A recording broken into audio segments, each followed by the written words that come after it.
Hello students, last lecture में हमने ये चैप्टर शुरू किया था और उसमें हमने कोशिका के बारे में जो जनरल बातें होती हैं, इसके अलावा कोशिका सिद्धांत, कोशिका भित्ति और गर्त के बारे में पढ़ा था। आज हम उसके आगे कंटिन्यू करते हैं और नेक्स्ट टॉपिक हम देखते हैं एक प्रोकैरियोटिक कोशिका की संरचना में क्या क्या देखा जाता है। तो नेक्स्ट हेडिंग है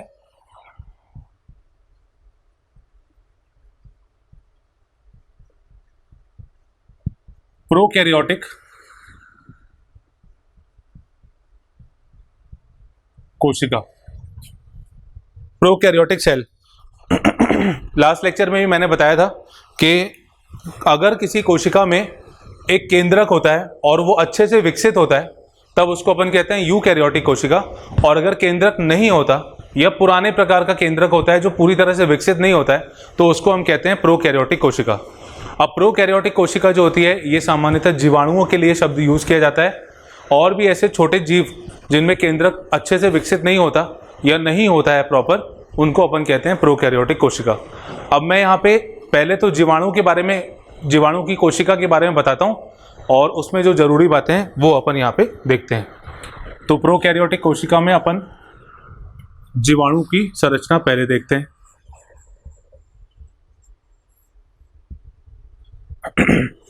जीवाणु की कोशिका अगर देखी जाए तो जीवाणु की कोशिका में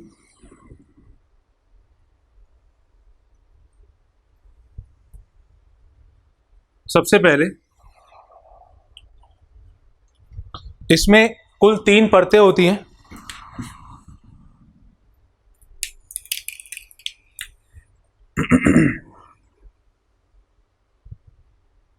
ये अपन एक बनाई थी, ये दूसरी,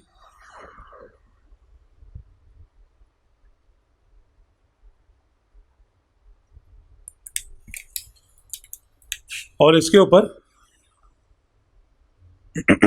ये तीसरी परत।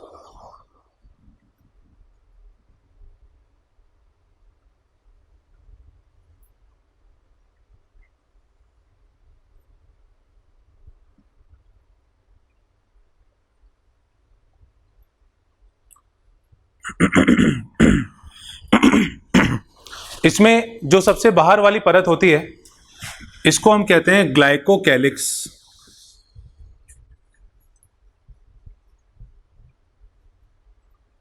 ये कहलाती है ग्लाइकोकैलिक्स। ग्लाइकोकैलिक्स का नाम आपको ऐसे ही याद रखना है जैसे मैंने लिखा हुआ है।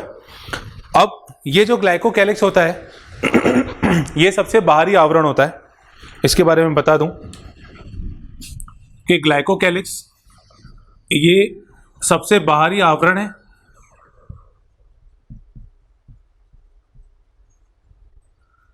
और जीवाणुओं को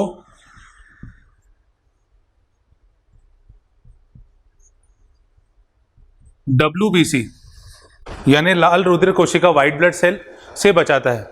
व्हाइट ब्लड सेल जो होती है वो हमारी बॉडी में वैसे तो किसी रोगजनक जो सूक्ष्म जीव होते हैं उनसे लड़ती है, और जीवाणुओं की अगर बात करें तो ग्लाइकोकैलिक्स जो सबसे बाहरी आवरण है वो यहाँ पे जीवाणुओं को WBC से बचाता है।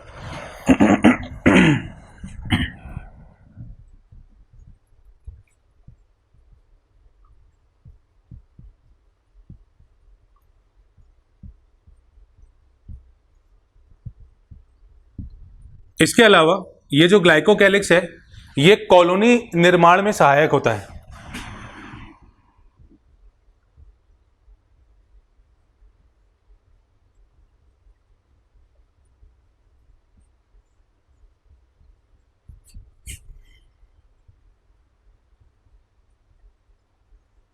मतलब कॉलोनी निर्माण मतलब जैसे बैक्टीरिया, जीवाणु जो होते हैं वो कई बार बहुत तेजी से विभाजित होके एक समूह बना के रहते हैं जिसको अपन कहते हैं कॉलोनी।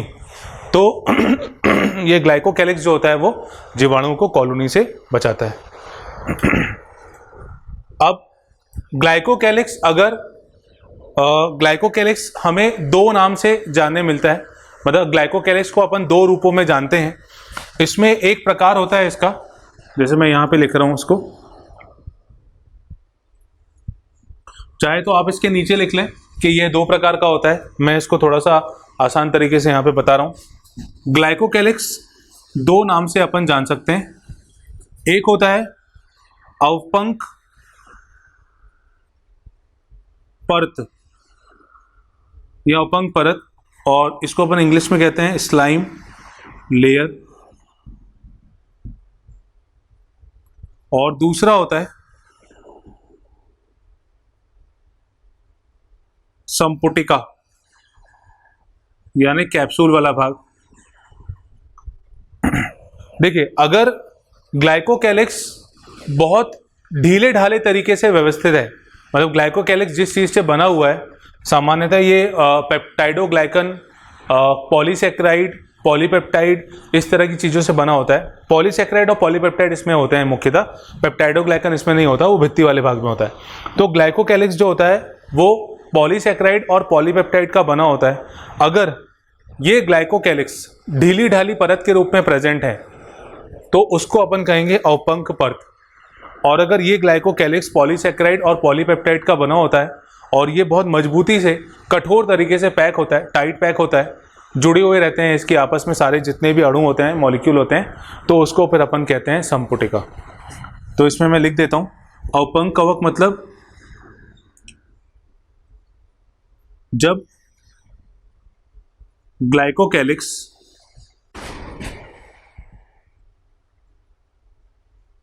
ढीला होता है,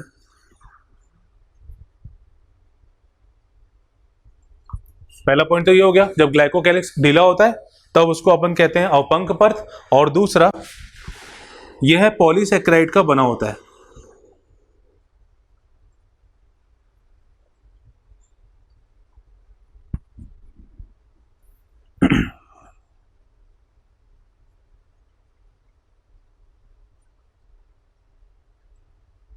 पॉलीसेक्राइड मतलब कार्बोहाइड्रेट का बना होता है। ठीक है, अब जैसे बहुत सारे ऐसे जैव अणु होते हैं, कार्बोहाइड्रेट पॉलीसेक्राइड जिसको अपन कहते हैं, पॉलीपेप्टाइड होता है यानी प्रोटीन वाला पार्ट, वसा होता है यानी लिपिड वाला पार्ट। तो ये कार्बोहाइड्रेट का बना होता है, पॉलीसेक्राइड का बना होता है। दूसरा होता है संपुटिका।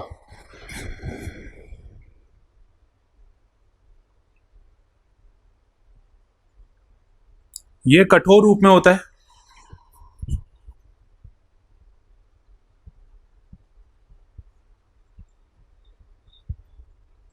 और ये दो चीजों का मिलके बनता है पॉलीसेक्राइड और पॉलीपेप्टाइड।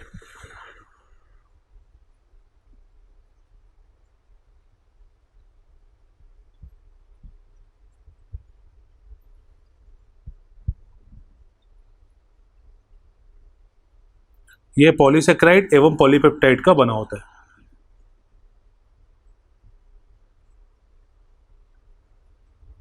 हालांकि ये वाली जो चीजें हैं, जैसे प्रोकैरियोटिक कोशिकाएं, जीवाणु कोशिकाएं, ये अपन जो चैप्टर है जीव जगत में भी अपन पढ़ते हैं, पर क्योंकि यहाँ पे कोशिका की बात हो रही है और बुक में इसको बीच बीच में मेंशन किया जाता है, तो मैं इसका स्ट्रक्चर यहाँ पे प्रॉपर तरीके से बता रहा हूँ। फिर जब आप इसको बुक से रीड करेंगे तब आपको ईजिली समझ में आ जाएगा। अगर हम नीट एग्जाम की बात करें तो नीट एग्जाम में जो क्वेश्चंस आते हैं उसमें काफ़ी सारे क्वेश्चन एनसीईआरटी के होते हैं।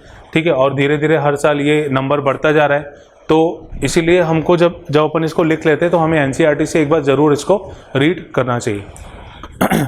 तो अवपंक परत, जब ग्लाइकोकैलिक्स ढीला होता है मतलब इसकी परत, इसकी जो कोशिकाएं होती हैं वो थोड़ा दूर दूर होती हैं, मजबूती से, कठोरता से यहाँ पे बंद नहीं बनते हैं, और ये पॉलीसेक्राइड का बना होता है, मतलब कार्बोहाइड्रेट का बना होता है। और दूसरा है यहाँ पे संपुटिका, ये कठोर रूप में होता है, मजबूत होता है, हार्ड होता है, और ये पॉलीसेक्राइड और पॉलीपेप्टाइड का बना होता है। ठीक है, तो ये ग्लाइकोकैलिक्स हो गया। इसमें जो दूसरी परत होती है, देखिए इसमें अभी और भी चीज़ें हैं, मैंने अभी कुछ बनाया नहीं है, मैं सिर्फ जो भी भित्तियां हैं, जो भी परतें हैं, झिल्लियां हैं, वो एक एक करके बताता जा रहा हूँ और उसके आगे उनके बारे में भी बताता जा रहा हूँ। तो सबसे पहले मैंने जैसे बाहरी आवरण बनाया ग्लाइकोकैलिक्स, और इसके बारे में मैंने आपको बता दिया।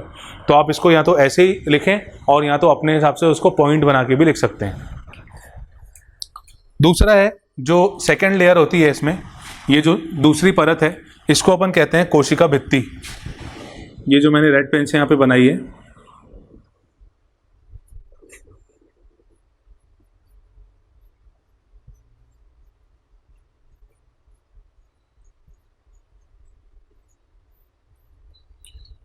कोशिका भित्ति।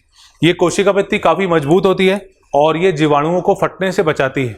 कोशिका भित्ति जहां पे भी होगी, चाहे पादप में, चाहे किसी भी जीव में, तो वो उसको फटने से बचाएगी, फूटने से बचाएगी। ठीक है, तो ये कोशिका को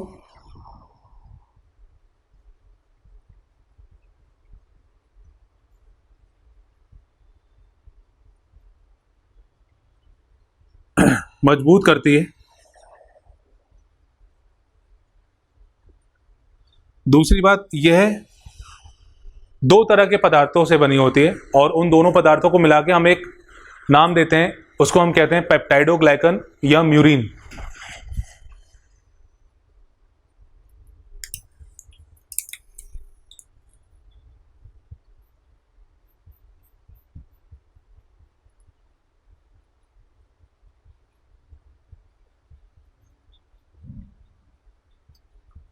ये पेप्टाइडोग्लाइकन या म्यूरिन की बनी होती है।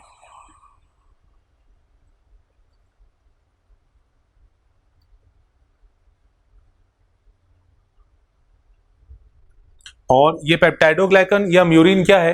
ये एक प्रकार की शर्करा है, शुगर है, जो कि दो चीज़ों से मिलकर बनती है। इसमें एक होता है एन एसिटाइल ग्लूकोसामीन, जिसको शॉर्ट में अपन कहते हैं NAG, और दूसरा होता है एन एसिटाइल म्यूरामिक एसिड, जिसको शॉर्ट में अपन कहते हैं NAM। तो ये दो चीज़ों की मिलके बनी होती है पेप्टाइडोग्लाइकन। और म्यूरिन जो होता है ये एन एसिटिल म्यूरामिक एसिड और एन एसिटिल ग्लूकोसामीन से मिलके बनता है, जो कि कोशिका को काफ़ी मजबूती प्रदान करता है। और ये कोशिका भित्ति के कारण जो जीवाणु कोशिका होती है वो आसानी से फटती फूटती नहीं है। ठीक है, चलिए इसको रिवाइज करते हैं जल्दी से, फिर आगे बढ़ते हैं। सबसे बाहरी आवरण है ग्लाइकोकैलिक्स। ग्लाइकोकैलिक्स जो है ये बाहरी आवरण जीवाणुओं को WBC से सुरक्षा प्रदान करता है, उनसे बचा के रखता है और कॉलोनी निर्माण में सहायक होता है। कॉलोनी मतलब जब जीवाणुओं का समूह बनता है तो समूह बनाने के लिए ग्लाइकोकैलिक्स उसमें सहायता करता है। ग्लाइकोकैलिक्स दो प्रकार का होता है, यानी ग्लाइकोकैलिक्स कई बार हम ना देख के हमें कोई एक नाम इसमें से मिलता है, या तो उसको अवपंक परत कहते हैं या तो संपुटिका कहते हैं, यानी कैप्सूल कहते हैं। अवपंक परत जो होती है ये ग्लाइकोकैलिक्स जब ढीला डाला होता है, कोशिकाएं थोड़ी थोड़ी दूर दूर होती हैं, तब उसको अपन कहते हैं अवपंक परत और स्लाइम लेयर, और ये कार्बोहाइड्रेट यानी पॉलीसेकेराइड का बना होता है। दूसरा, अगर कोशिकाएं बहुत आपस में मजबूती से जुड़ी हुई हैं तब वो संपुटिका यानी कैप्सूल बनाती है और ये पॉलीसेकेराइड और पॉलीपेप्टाइड का बना होता है। इसके बाद दूसरी जो सतह होती है, दूसरी जो परत होती है, जो भित्ति है, उसको अपन कहते हैं कोशिका भित्ति। कोशिका भित्ति जो होती है ये कोशिका को मजबूती प्रदान करती है और इसमें पेप्टाइडोग्लाइकन या म्यूरिन होता है। ये पेप्टाइडोग्लाइकन और म्यूरिन जो होता है या एन एसिटिल ग्लूकोसामीन का या एन एसिटिल म्यूरामिक एसिड का बना होता है। तो ये अभी हमने देखा बाहरी दो परतें, ग्लाइकोकैलिक्स और कोशिका भित्ति के बारे में। नेक्स्ट तीसरा अपन पढ़ते हैं, ये जो सबसे भीतरी भाग है, सबसे अंदर वाली परत है, इसको अपन कहते हैं कोशिका झिल्ली।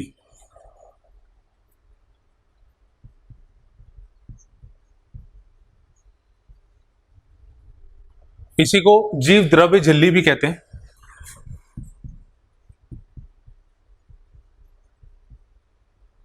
प्लाज्मा मेम्ब्रेन इंग्लिश में इसके लिए टर्म यूज किया जाता है। कोशिका झिल्ली या जीव द्रव्य झिल्ली ये जो होती है ये अर्ध पारगम्य होती है।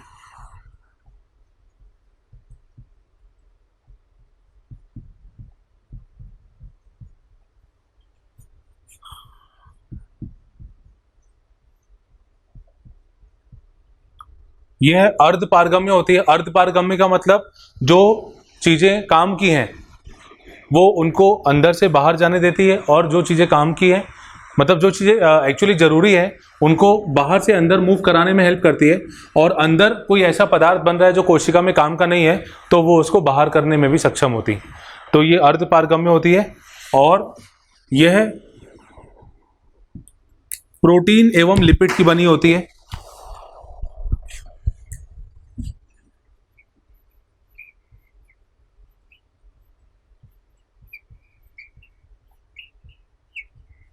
प्रोटीन और लिपिड, लिपिड मतलब होता है वसीय पदार्थ।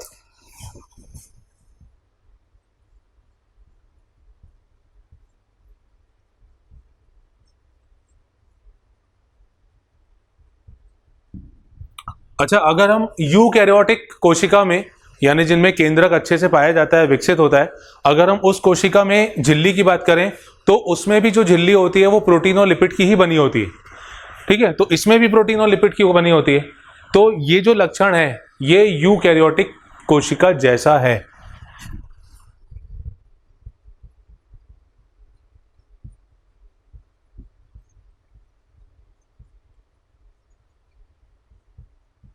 यूकैरियोटिक कोशिका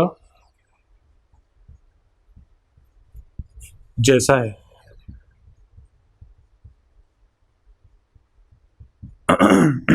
तो अगर क्वेश्चन आता है कि प्रोकैरियोटिक और यूकैरियोटिक कोशिका में एक समान लक्षण कौन सा है, तो हम आंसर ये दे सकते हैं कि कोशिका झिल्ली वाला भाग।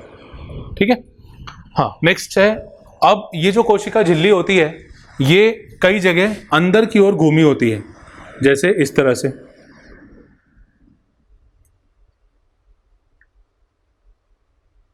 कुछ ऐसा।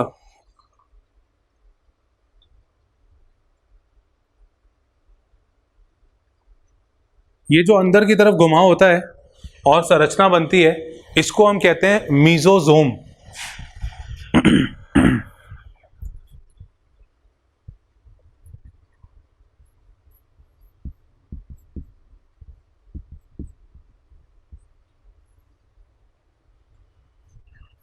मीजोजोम जो है, पहली बात तो यही अपन लिख लेते हैं कि ये जो प्लाज्मा मेम्ब्रेन होती है, जीव द्रव्य झिल्ली होती है, उसके द्वारा बनाया जाता है।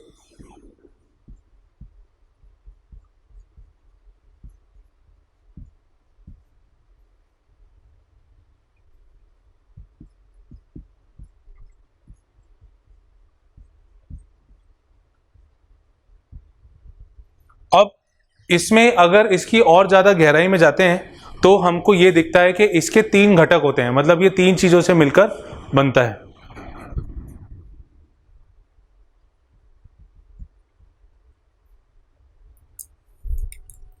एक होता है पुटिका, दूसरा है नलिका, और तीसरा है पटलिका।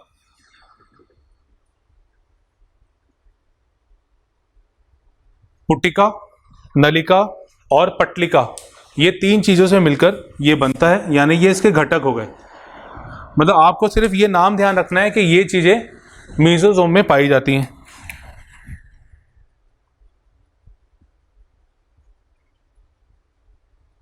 ठीक है, ये इसके पार्ट्स हैं, ये इसके घटक हैं। अब मीजोजोम का अगर कार्य देखें तो मीजोजोम के कई कार्य हैं, जैसे डीएनए प्रतिकृतियन,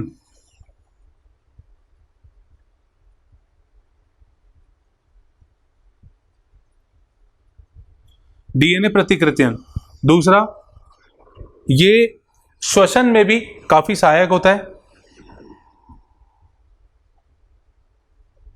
अब क्योंकि ये श्वसन करता है, जैसे प्रोकैरियोटिक कोशिका में श्वसन के लिए अगर पूछा जाता है कि श्वसन के लिए कौन सा अंग उसका जरूरी होता है, आवश्यक होता है, तो आंसर है मीजोजोम। और अगर यूकैरियोटिक कोशिका की बात करेंगे तो यूकैरियोटिक कोशिका में जो श्वसन के लिए जरूरी कोशिकांग होता है वो होता है माइटोकॉन्ड्रिया, सूत्र कणिका। तो ये अपन बोल सकते हैं कि मीजोजोम जो होता है वो सूत्र कणिका जैसा कार्य करता है। तो यहां पे मैं लिख दे रहा हूं, सूत्र कणिका जैसा कार्य। कई बार हो जाता है, पूछा जाता है कि ये कौन से दो कोशिकांग का कार्य एक जैसा है, तो यहाँ पे मीजोजोम का जो कार्य है वो सूत्र कणिका जैसा है। इसके अलावा कोशिका भित्ति का जो निर्माण होता है वो भी मीजोजोम के द्वारा ही होता है। मीजोजोम कुछ पदार्थों को स्रावित करता है जो कि कोशिका भित्ति बनाने के लिए आवश्यक होते हैं। तो नेक्स्ट पॉइंट है,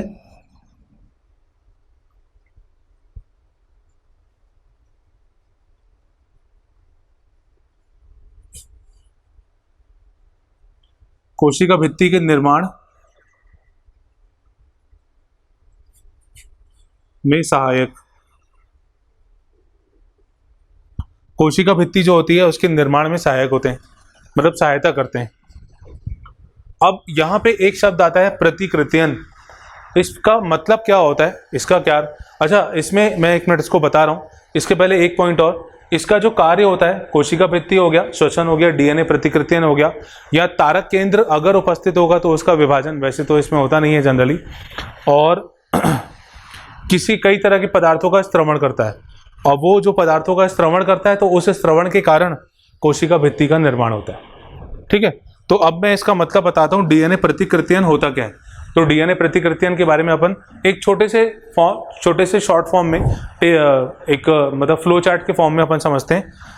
बस जितना काम का है मैं उतना ही यहाँ पे बता रहा हूँ। देखिए, डीएनए से हमारी बॉडी में, चाहे पादपों के शरीर में या किसी के भी शरीर में, 2 प्रकार का आनुवांशिक पदार्थ होता है। किसी में एक होता है, किसी में दोनों होते हैं। एक होता है डीएनए और दूसरा होता है आरएनए। डीएनए का मतलब होता है डीऑक्सी राइबो न्यूक्लिक अम्ल, आरएनए का मतलब होता है राइबो ऑक्सी न्यूक्लिक अम्ल या सिंपल राइबो न्यूक्लिक अम्ल। ठीक है, तो ये जो डीएनए और आरएनए है, ये सूचनाओं को एक पीढ़ी से दूसरी पीढ़ी में स्थानांतरित करते हैं। जैसे हमारी बॉडी में, मतलब ह्यूमंस में, मानव शरीर में डीएनए आरएनए दोनों होता है, पादपों में भी ऐसा ही होता है। पर विषाणु जो होता है, वायरस जो होता है, उसकी बॉडी में या तो डीएनए होगा या तो आरएनए होगा। ठीक है, तो डीएनए से डीएनए बनने का जो प्रोसेस होता है, जो प्रक्रिया होती है डीएनए से डीएनए बनने की, मतलब ये डीएनए है और इसी से डीएनए बनेगा कुछ प्रक्रियाओं को, एंजाइम को उपयोग करके। तो एंजाइम की मदद से डीएनए का निर्माण होता है। ये जो प्रक्रिया है जिसमें डीएनए से डीएनए बन रहा है, एंजाइम का उपयोग यूज करके, उसको हम कहते हैं प्रतिकृतियन।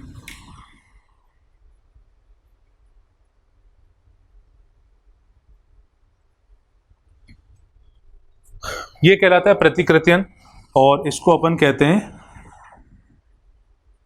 इंग्लिश में हम इसको कहते हैं रेप्लिकेशन। ठीक है, ये प्रतिकृतियन। फिर उसके बाद अब ये डीएनए से एमआरएनए का निर्माण होता है। देखिए, मुख्य आनुवांशिक पदार्थ जो है वो डीएनए है। स्थायी जो है, ज्यादा स्थिरता वाला डीएनए होता है, आरएनए में थोड़ी कम स्थिरता होती है। डीएनए से एमआरएनए बनने की जो प्रक्रिया होती है, इसको अपन कहते हैं अनुलेखन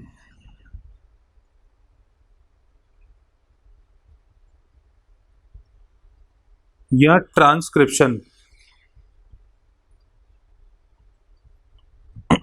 डीएनए से एमआरएनए बनना, और एमआरएनए से फिर पॉलीपेप्टाइड का निर्माण होता है। पॉलीपेप्टाइड जिसको अपन प्रोटीन के रूप में जानते हैं।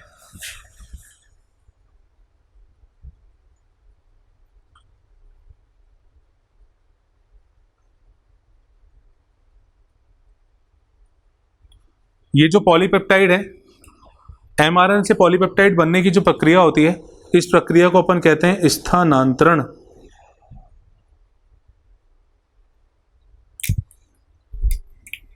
यानी ट्रांसलेशन।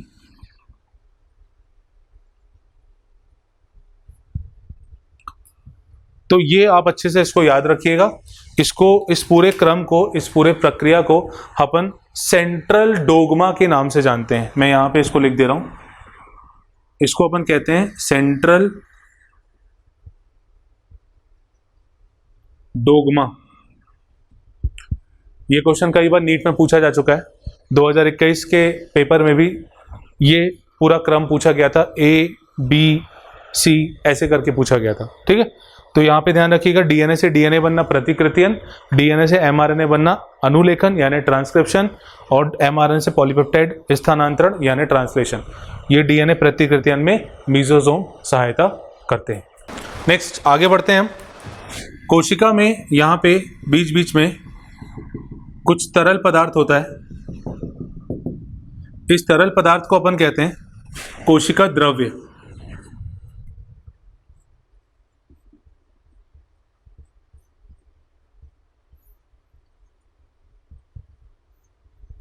कोशिका द्रव्य यानी साइटोप्लाज्म। ठीक है। और इसमें बाकी चीज़ें जो होती हैं वो कोशिका द्रव्य में तैरती रहती हैं, प्रेजेंट होती हैं। अब यहाँ पे बीच में इस तरह का पदार्थ जिसको हम कहते हैं अनुवांशिक पदार्थ, और इसके लिए अनुवांशिक पदार्थ जो होता है प्रोकैरियोट का, उसके लिए एक शब्द यूज किया जाता है न्यूक्लियोइड। तो इसको मैं यहाँ पे लिख दे रहा हूँ, न्यूक्लियोइड। इसी को अपन कहते हैं जीनोफोर।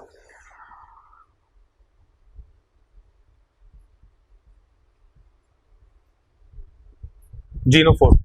तो ये जो न्यूक्लियोइड होता है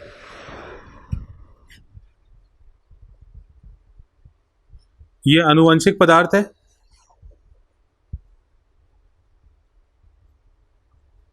पहली बात। तो दूसरी बात, यहां पे जो अनुवांशिक पदार्थ होता है, जैसे मैंने अभी थोड़ी देर पहले बात की थी, या तो डीएनए होता है या तो आरएनए होता है। तो यहां पे द्विरज्जुकीय डीएनए पाया जाता है और यह गोल आकार का होता है। गोल आकार मतलब देखिए ऐसा, जैसे ये है, ये डीएनए है, ये एक रज्जुक हो गया, एक स्ट्रैंड हो गया, और यहाँ पे दूसरा रज्जुक, दूसरा स्ट्रैंड जो होता है वो इस तरह से इसके ऊपर लपटा हुआ होता है। तो जो अनुवांशिक पदार्थ होता है वो द्विरज्जुकीय डीएनए वाला होता है।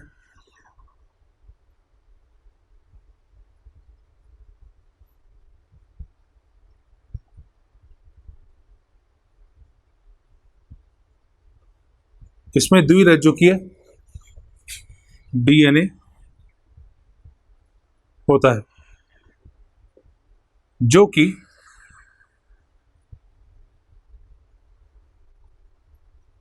पॉलीअमाइन प्रोटीन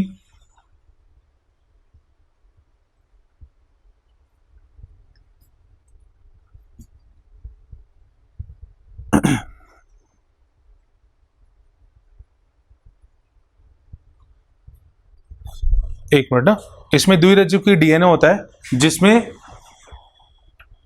पॉलीअमीन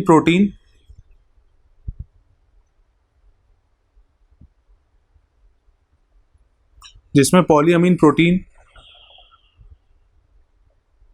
साथ में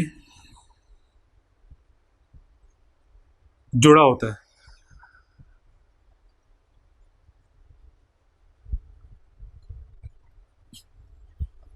ठीक है। तो ये अनुवांशिक पदार्थ हो गया और इसमें द्विरज्जुकीय डीएनए, ये इंपॉर्टेंट है। द्विरज्जुकीय डीएनए होता है, इस तरह का दिखता है और इसमें पॉलीअमीन प्रोटीन जो होते हैं साथ में जुड़े होते हैं। अब यहाँ पे कुछ, यहाँ पे इस तरह का भाग अलग से पाया जाता है, इसको हम कहते हैं अतिरिक्त गुणसूत्र। यानी मुख्य गुणसूत्र के अलावा, मुख्य अनुवांशिक पदार्थ के अलावा यहाँ पे अतिरिक्त गुणसूत्र भी पाया जाता है जिसको हम प्लाज्मिड कहते हैं। तो इसको मैं यहाँ पे नाम दे रहा हूं प्लाज्मिड।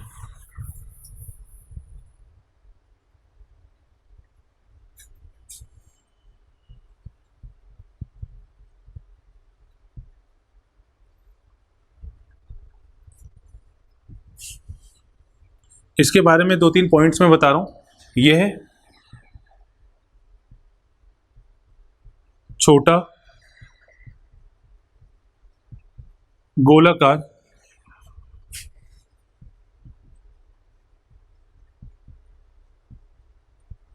स्वप्रतिकृतियन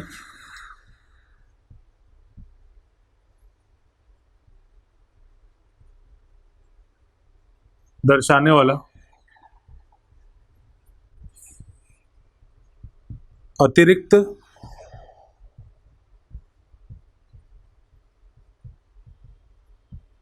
गुणसूत्र भाग होता है।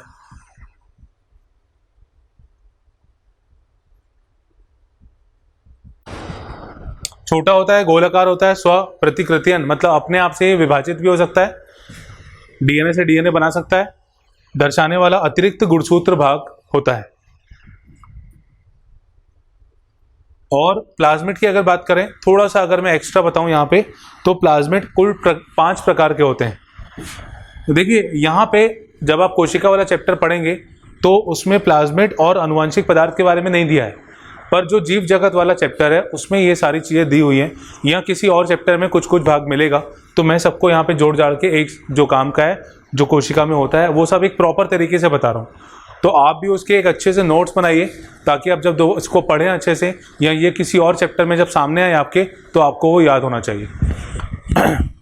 पर मैं जितना यहाँ बता रहा हूँ वो काम का है, मतलब एग्जाम के पॉइंट ऑफ व्यू से अगर मैं नीट को ध्यान में रख के बात करूँ, AIPMT को ध्यान में रख के बात करूँ, तो ये जितने पॉइंट अपन लिख रहे हैं ये सब काम के हैं।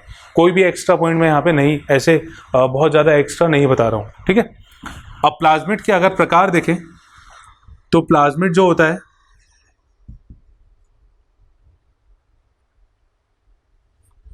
ये कुल 5 प्रकार का होता है।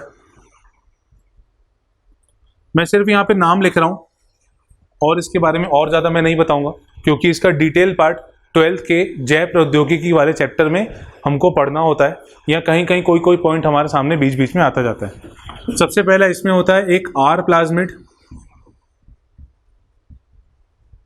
आर प्लाज्मिड जो होता है ये प्रतिरोधक क्षमता विकसित करने वाला होता है। मतलब आपने कई बार सुना होगा कि जीवाणु में ये वाली एंटीबायोटिक, ये वाली प्रतिजैविक काम नहीं कर रही।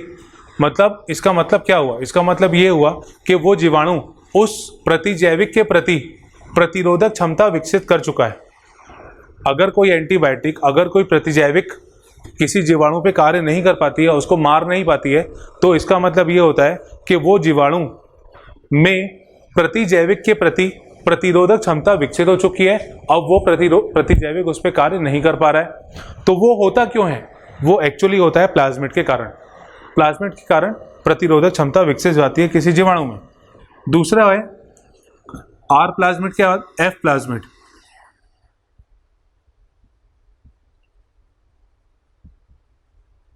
यहां पे एफ का मतलब होता है फर्टिलिटी। देखिए, एक कारक होता है जिसमें जनन क्षमता होती है। अगर ये कारक एफ, अगर ये कारक इसमें जनन क्षमता है, इसको अपन कहते हैं एफ प्लस कारक। और ये मेल कोशिका जो होती है, नर कोशिका जो होती है, उसके लिए यूज करते हैं। और अगर ये कारक नहीं होता, मतलब जिसमें जनन क्षमता वाला भाग नहीं देखा जाता, ये कण नहीं देखा जाता, तो उसको अपन कहते हैं एफ माइनस, यानी मादा कोशिका। तीसरा है कोल प्लाज्मिड। यहां पे कोल एक प्रकार का प्रोटीन है।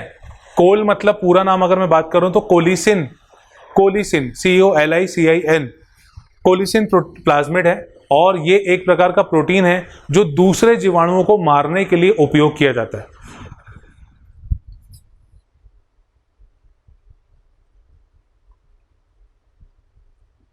चौथा प्लाज्मिड बहुत बहुत बहुत इंपॉर्टेंट, कई बार एग्जाम में पूछा जा चुका है, TI प्लाज्मिड। TI प्लाज्मिड जो है ये एक जीवाणु से मिलता है जिसका नाम है एग्रोबैक्टीरियम ट्यूमेफेशियन। एग्रोबैक्टीरियम ट्यूमेफेशियन के शरीर से ये TI प्लाज्मिड मिलता है। और ये TI प्लाज्मिड अब कई तरह से रूपांतरित किया जा चुका है और ये हमारे फायदे के लिए उपयोग किया जाता है। और आखिरी है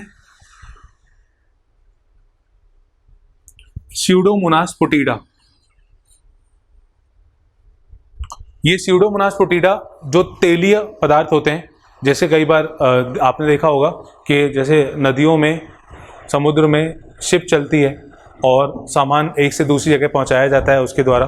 कई बार ये होता है कि उसमें से बहुत सारा ऑयल लीक हो जाता है, ठीक है, तेल पूरे पानी में फैल जाता है। तो वहाँ पे ये वाला जो प्लाज्मिड होता है काम करता है और वो उसको, जो फैला हुआ तेल है, उसको पूरी तरह से ख़त्म कर देता है।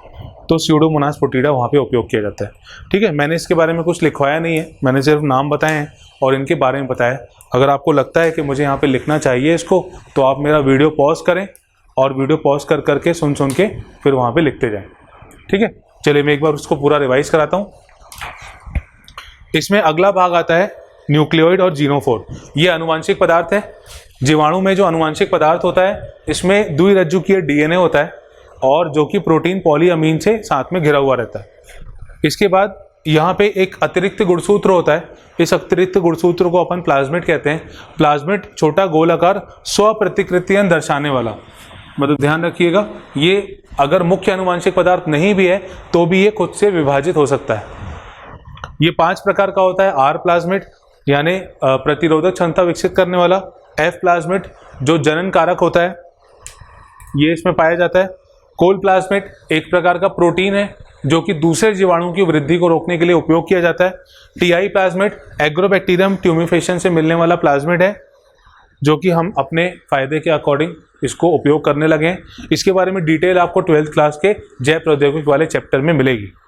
स्यूडोमोनास पोटीडा ये तेल वाले पदार्थों को खत्म करता है, नष्ट करता है। तो ये हमने पढ़ा अनुवांशिक पदार्थ वाला पार्ट। नेक्स्ट हम पढ़ते हैं, इसमें एक और भाग आता है जिसको अपन कहते हैं कशाभिका। कशाभिका एक्चुअल में है क्या, इंग्लिश में अपन इसको कहते हैं फ्लैजिला। देखिए जीवाणु काय में जब हम इसकी संरचना जब स्टडी करते हैं तो हम देखते हैं कि एक यहां से मतलब ये वाले पार्ट से कोशिका भित्ति और कोशिका झिल्ली इसके बीच में से एक संरचना यहां निकलती हुई दिखती है कुछ ऐसी, इसे हम कहते हैं फ्लैजिला और कशाभिका। तो मैं यहां पे इसका नाम लिख रहा हूं और यहां पे अपन इसके बारे में डिटेल समझते हैं। ठीक है, ये है कशाभिका।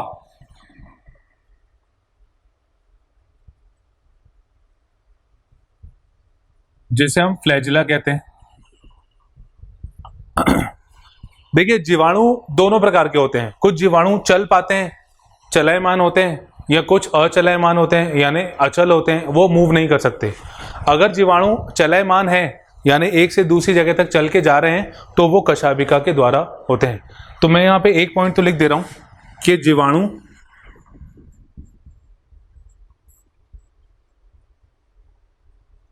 चलायमान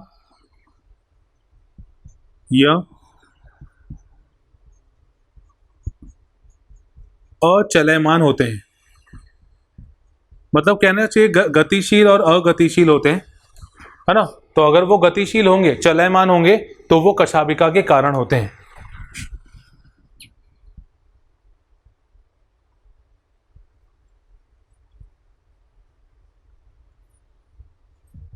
जीवाणु कशाभिका के कारण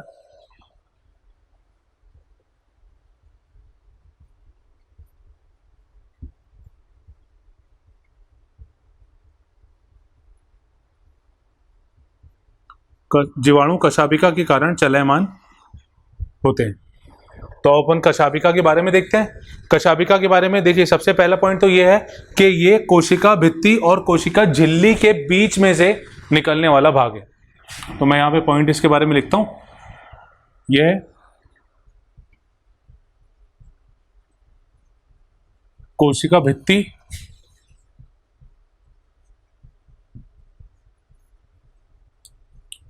एवं कोशिका झिल्ली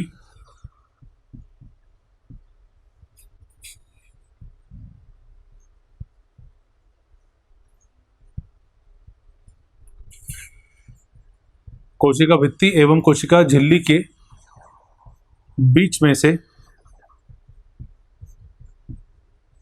निकलता है।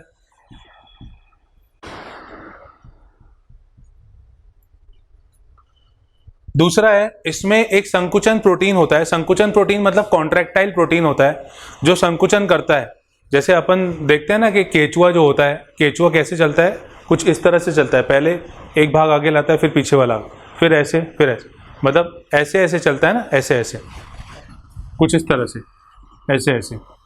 तो ऐसा ही एक प्रोटीन इसमें भी पाया जाता है जिसके कारण जीवाणु भी कुछ इसी तरह से आगे बढ़ता है। ठीक है, तो इसमें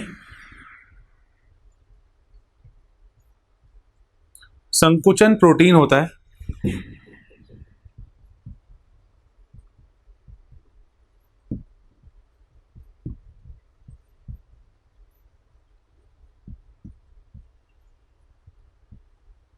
जिसे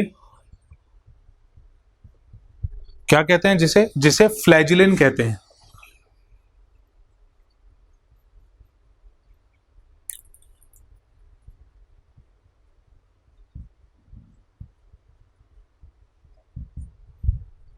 इसमें एक संकुचन प्रोटीन होता है, कॉन्ट्रैक्टाइल प्रोटीन होता है जिसे हम फ्लैजिलिन कहते हैं। अब अगर इसकी संरचना की बात करें तो फ्लैजिला को, कशाभिका को 3 भागों में बांटा गया है। मतलब इसको मैं थोड़ा सा डायग्राम के रूप में इसको आपको अच्छे से समझा रहा हूँ, ठीक है। और इसमें कौन कौन से भाग होते हैं ये भी अपन देखते हैं।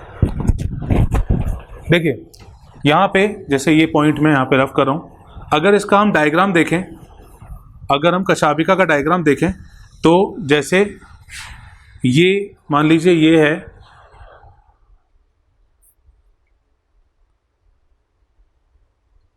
ये मैंने कोशिका भित्ति और कोशिका झिल्ली बनाई। मान लीजिए ये वाला है कोशिका, बीच वाला पार्ट भित्ति, और ये है कोशिका झिल्ली।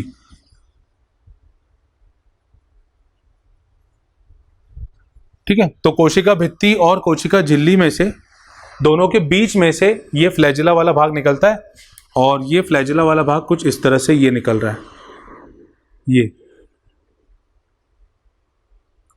ये थोड़ा सा यहाँ पे घूम गया, ये ऐसा हो गया, एक तो ये वाला भाग हो गया। अब दूसरा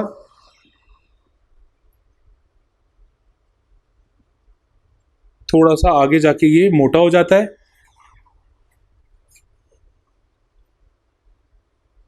ऐसा, और फिर इसके बाद ये थोड़ा सा पतला हो जाता है आगे तक, कुछ इस प्रकार का, और फिर ये आगे तक चला जाता है। तो यहाँ पे देखिए 3 तरह के पार्ट दिख रहे हैं, 3 तरह का इस भाग अपन को दिख रहा है। सबसे पहले जो ये वाला पार्ट है इसको अपन कहते हैं बेसल भाग, यानी आधारी भाग। दूसरा ये जो थोड़ा सा मोटा हो गया इसको अपन कहते हैं हुक, अंकुश। और तीसरा जो ये पतला हो गया है इसको अपन कहते हैं तंतु। तो ये 3 पार्ट हैं इसके। ये वाला पार्ट है, ये इसका आधार, ठीक है, मतलब बेस पार्ट। फिर ये जो बीच में है इसको अपन कहते हैं अंकुश,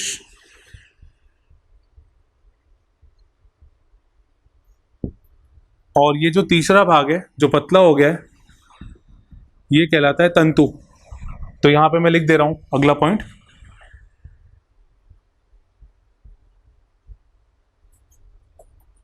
इसमें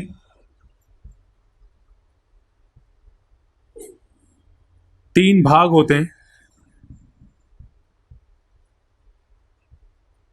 ये तीनों भाग कौन कौन से हैं? सबसे पहला आधार, दूसरा अंकुश, और तीसरा है तंतु।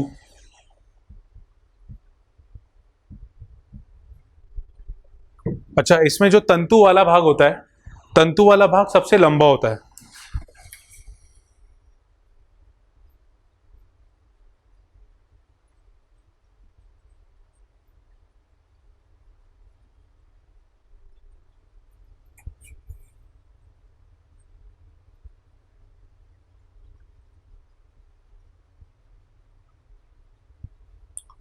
ठीक है, इसमें जो तंतु वाला भाग होता है वो सबसे लंबा होता है। तो ये हो गया कशाभिका के बारे में। चलिए इसको मैं रिवाइज कराता हूँ, सुनिएगा ध्यान से। देखिए, जीवाणु कोशिका जो होती है वो चल भी सकती है और नहीं भी चल सकती है। अगर वो नहीं चल पा रही है मतलब उसमें कशाभिका यानी फ्लैजिला नहीं होगा, और अगर वो चल पा रही है, चलायमान है, गतिशील है, तो वो कशाभिका के कारण होता है। कशाभिका जो होता है ये भित्ति और झिल्ली के बीच में से निकलने वाला भाग है, और इसमें एक प्रोटीन पाया जाता है जो संकुचन करता है। इस प्रोटीन को अपन कहते हैं फ्लैजिलिन। इसमें क्षमता होती है संकुचन की, और इसमें 3 भाग होते हैं, आधार, अंकुश और तंतु भाग। यहाँ पे ये 3 भाग बने, आधार ये निकलने वाला, और ये बीच वाला थोड़ा सा मोटा हो जाता है अंकुश, और तंतु भाग। तंतु भाग जो होता है ये कशाभिका में सबसे लंबा भाग होता है। तो ये अपन ने पढ़ा कशाभिका के बारे में। अगली संरचना हम पढ़ते हैं। यहाँ पे जीवाणु में जो ये झिल्लियाँ होती हैं, परतें होती हैं, यहाँ पे बीच बीच में कुछ इस तरह की संरचना लगी होती है, ऐसे। ये कुछ छोटी होती हैं, कुछ बड़ी भी हो सकती हैं, मतलब लंबी भी हो सकती हैं। जैसे ये मैंने एक लंबा बना दिया।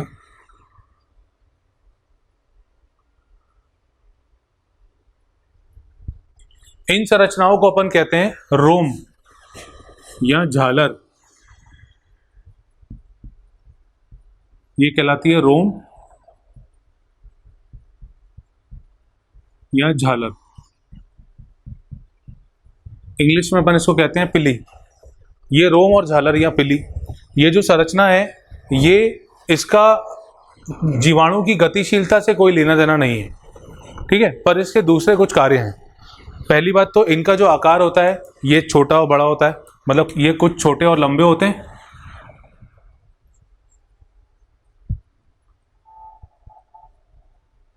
ये छोटे या लंबे,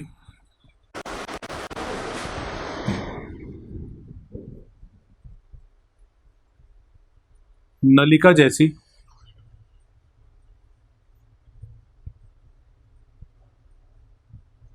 संरचनाएं हैं, ठीक है, छोटी हैं या लंबी हैं, नलिका जैसी ये संरचनाएं होती हैं। इनमें पिलिन प्रोटीन पाया जाता है।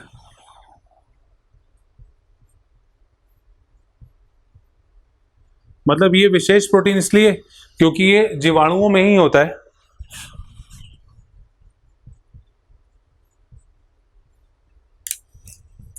इनमें विशेष प्रोटीन पिलिन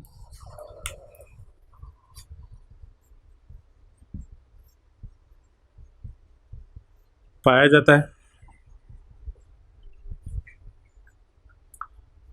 अब इसमें अगर इसके प्रकार की बात करें तो ये मुख्यतः दो प्रकार के होते हैं। एक होते हैं जिसको अपन कहते हैं सेक्स पिली, यह नर एवं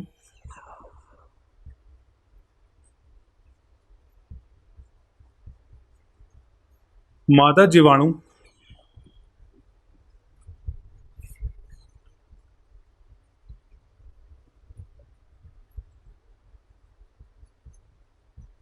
के संलयन के समय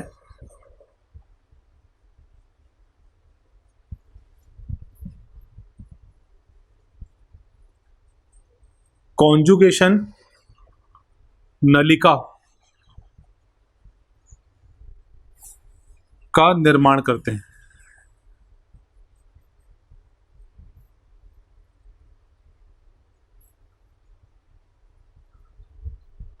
इसका मतलब आप समझिए, देखिए थोड़ा सा टॉपिक से हटके जा रहा हूं, पर यहाँ पे अब टर्म आया है, शब्द बताना तो पड़ेगा। जैसे एक नर कोशिका, मतलब एक नर जीवाणु कोशिका और दूसरी मादा जीवाणु कोशिका, ये प्लस ये माइनस। प्लस मतलब इसमें जनन कारक यानी F प्लस कारक मौजूद है और इसमें F प्लस कारक नहीं है। तो जब इनका संलयन होता है, मतलब ये जब दोनों नज़दीक आती हैं कोशिकाएं, तो जो प्लस वाली होती है यानी जो नर जनन कोशिका होती है, उसमें से एक ट्यूब, एक नलिका जैसी संरचना बनती है और वो नलिका मादा जीवाणु में प्रवेश करती है, ऐसे। तो ये जो कारक है, जो जनन कारक है, उसका कुछ भाग प्रतिकृत्यन होके यहाँ पे पहुँच जाता है। तो जब वो यहाँ पहुँच जाएगा तो दोनों कोशिकाएं प्लस वाली हो जाएंगी। पर ये जो नलिका बनाने का कार्य है, ये नलिका बनाने का कार्य जो होता है, ये सेक्स पिलाई द्वारा किया जाता है, ठीक है, ये सेक्स पिलाई द्वारा किया जाता है।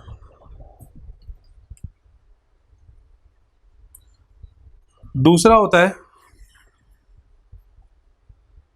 इन्फेक्शन पिलाई। इन्फेक्शन को चाहे आप अपने वर्ड्स में लिख सकते हैं। इन्फेक्शन का मतलब होता है जो रोग हो जाता है, ठीक है, जो अब यहाँ से जो रोग हो जाता है उसके नाम पे इसको रखा गया है, मतलब ये रोग कारक पिलाई है।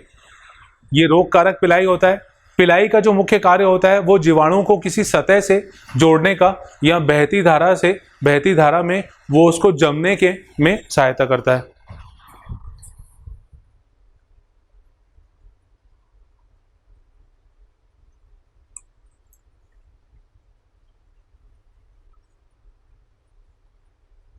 यह रोगजनक होता है।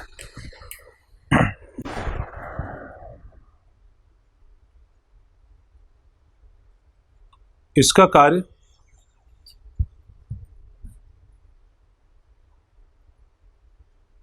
जीवाणु को सतह से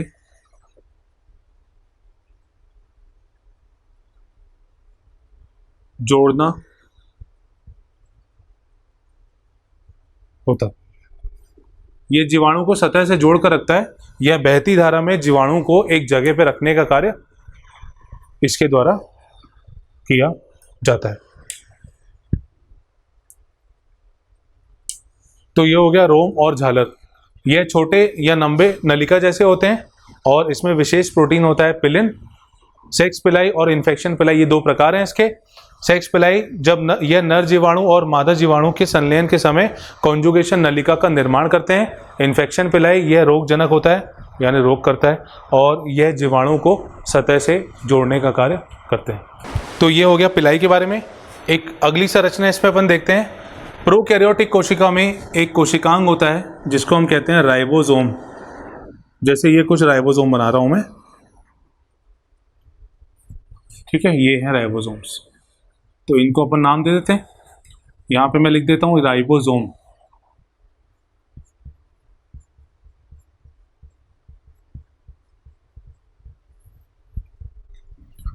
ये है राइबोसोम्स। राइबोसोम जो है ये यूकैरियोटिक एवं प्रोकैरियोटिक कोशिका में दोनों में ही पाए जाते हैं, पर दोनों में थोड़ा सा फर्क होता है।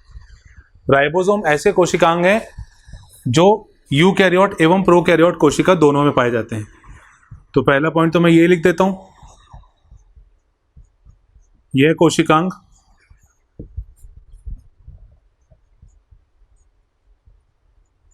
प्रोकैरियोट एवं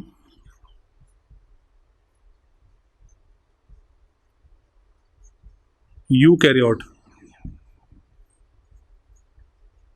में होता है, परंतु ये दोनों में थोड़ा थोड़ा अलग होता है। अगर अपन प्रोकैरियोट की बात करें, अच्छा एक मिनट, इसका जो साइज होता है, इसका आकार जो होता है, व्यास जो होता है, ये होता है 15 से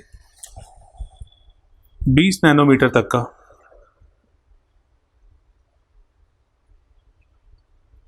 ये 15 से 20 नैनोमीटर तक का होता है, इसका जो आकार होता है, व्यास होता है।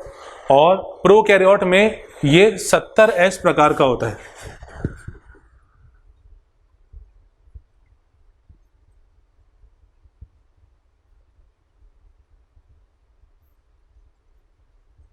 ये प्रोकैरियोट में 70S प्रकार का होता है।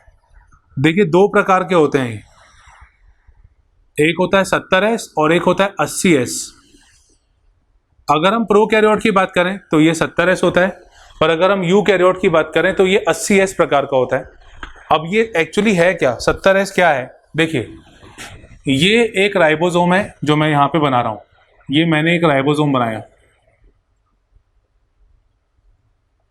ये पूरा एक राइबोसोम है, पर आपको यहाँ पे दिख रहा है कि इसमें दो इकाइयाँ हैं, एक तो बड़ी इकाई है और एक छोटी इकाई है, मतलब उप इकाइयाँ हैं इसकी। ये राइबोसोम तो पूरा है, इसकी ये बड़ी उप इकाई है और ये छोटी उप इकाई है। तो ये जो बड़ी उप इकाई है और जो छोटी उप इकाई है, ये दोनों आपस में मैग्नीशियम के द्वारा जुड़े होते हैं। अब एक चीज और देखिए, 70S को यहाँ पे दो भागों में बांट दिया है। ये पूरा 70S कहलाएगा, ठीक है, ये पूरा 70S कहलाएगा, पर इसको अपन ने यहाँ पे दो भागों में बांट दिया है। यहाँ पे ये जो 70S है ये बढ़ गया है 50S और 30S में, यानी इसकी जो बड़ी उप इकाई है ये होती है 50S और जो छोटी है ये होती है 30S। ध्यान रखिएगा बेटा, कंफ्यूज मत होना। यहाँ पे ऐसा नहीं करना कि 50 और 30 को जोड़ दिया, है ना, क्योंकि बायो वाले वैसे अपन को कम चीज़ें बनती है मैथ्स की, तो ऐसा बिल्कुल मत करना कि 50 और 30 को जोड़ दिया और फिर सोचोगे तो 80 हो रहा है। सोचो यूकैरियोट में राइबोसोम जो होते हैं वो 80S प्रकार के होते हैं, पर इसमें 70S को यहाँ पे दो उप इकाइयों में बांटा जाता है, 50S और 30S। अगर 80S होता तो उसको बांटते 60S और 40S में, ठीक है। तो यहाँ पे 50 और 30S की दो उप इकाइयां हैं। ये जो दोनों उप इकाइयां हैं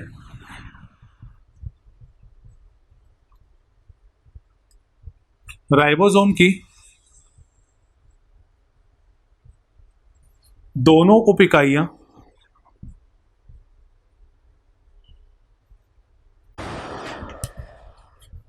मैग्नीशियम के द्वारा मैग्नीशियम की सांद्रता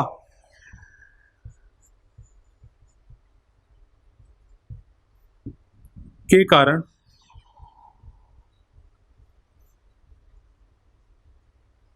जुड़ी होती है।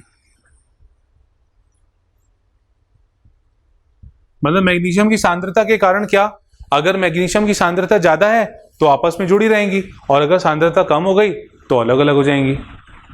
अब यहाँ पे S का मतलब 30S और 50S में S का मतलब जो है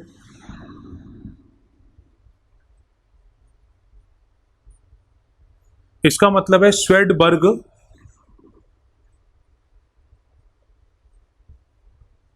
यूनिट या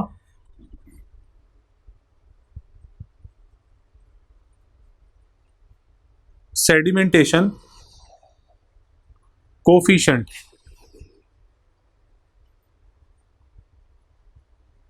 मतलब ये एक वैज्ञानिक थे श्वेडबर्ग, तो श्वेडबर्ग ने क्योंकि इसकी खोज की थी, इसके बारे में बताया था, खोज तो इन्होंने नहीं की थी, खोज तो पलार्ड ने की थी, वो मैं जब यूकैरियोट का राइबोसोम पढ़ाऊंगा तब मैं उसके बारे में लिखवाऊंगा।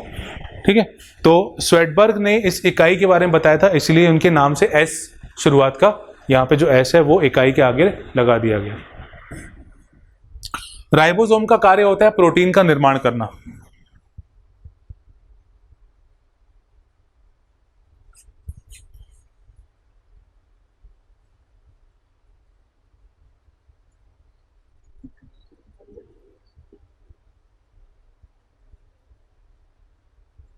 अभी मैंने कुछ समय पहले बताया था स्थानांतरण प्रक्रिया के बारे में। स्थानांतरण मतलब पॉलीपेप्टाइड का निर्माण होता है। देखिए, जब राइबोसोम एमआरएनए के ऊपर बहुत सारे हो जाते हैं तो उस संरचना को अपन कहते हैं बहु राइबोसोम और पॉलीसोम, और उससे फिर प्रोटीन का निर्माण होता है। जैसे ये एमआरएनए और इसके ऊपर बहुत सारे छोटे छोटे राइबोसोम आके जुड़ जाते हैं, ये राइबोसोम आके इससे जुड़ जाते हैं। जब कई राइबोसोम एमआरएनए के साथ जुड़ जाते हैं तो उसे बहु राइबोसोम और पॉलीसोम कहते हैं।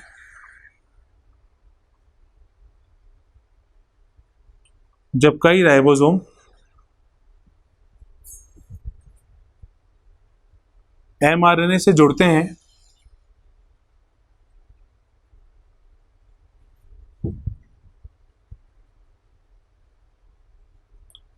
तो उसे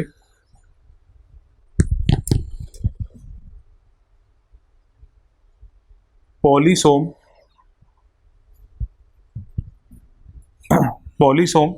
या बहु राइबोसोम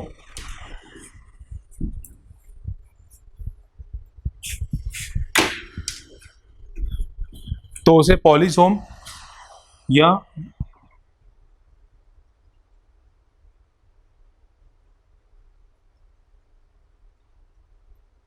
बहु राइबोसोम कहते हैं।